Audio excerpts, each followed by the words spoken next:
Ribadumia volveu marchar de ruada para darlle visibilidade ao colectivo LGBTIQ+, tamén no rural. A Asociación Gotas organizou un ano máis un completo programa de actividades para reivindicar a diversidade afectiva, sexual e de xénero. Durante toda a fin de semana o municipio acolleu a Ruada das Gotas. Un momento de convivencia, de respeto, de apoio, de coñecerse e sobre todo, pois eso, non?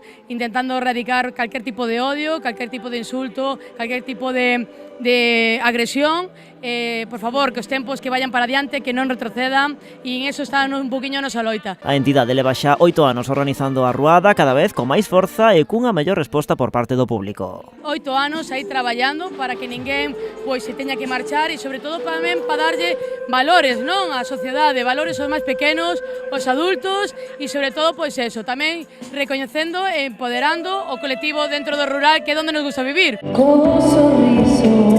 Na parte festiva, a edición deste ano contou coas actuacións de Sheila Patricia, quen estamos a ver. Tamén pasaron pola ruada o Xoán, El Nido ou Señora DJ. Na parte máis institucional, o alcalde de Ribadumia foi o encargado de darlle lectura ao manifesto. Reunímonos aquí no corazón do Salnés para celebrar quen somos, para reivindicar os nosos dereitos e para seguir construindo un rural onde todas as persoas poidan vivir con dignidade, sen medo e con total naturalidade.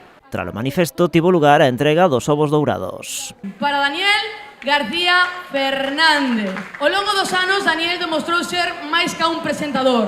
Foi unha voz amiga, un altofalante para o noso colectivo e unha persoa que sempre soubo poñer o valor o esforzo de toda a xente vencellada aquí no Salnés.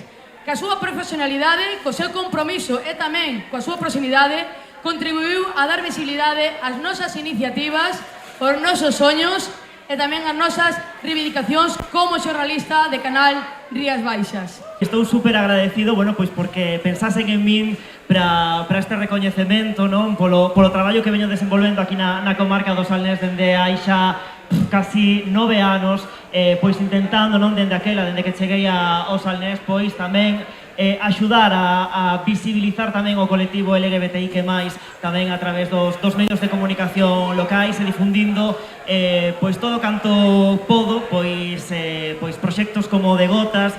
O domingo continúa a programación cunha exhibición de zumba, a actuación do grupo Mari Carme e un concurso de tortillas. Entre os membros do xurado tamén estivo o alcalde de Ribadumia. David Castro salienta a importancia do traballo de Gotas, que está a converter o municipio nun referente a prol dos dereitos das persoas LGBTIQ+, e de valores como o respecto e a tolerancia. O Concello de Ribadumia apoia claramente a Gotas, apoia claramente este mes da diversidade e esta ruada, e o que buscamos é que toda a veciñanza, que todas as persoas que poidan vir de fora, que poidan disfrutar deste Concello, que é aberto precisamente para toda a poboación. A programación do mes da diversidade pecharase en Ribadumia con 2 actividades máis, unha festa de clausura o día 26 e, por último, o día 29, a presentación do servizo Quérote Máis, un recurso en apoio á diversidade LGBTIQ+.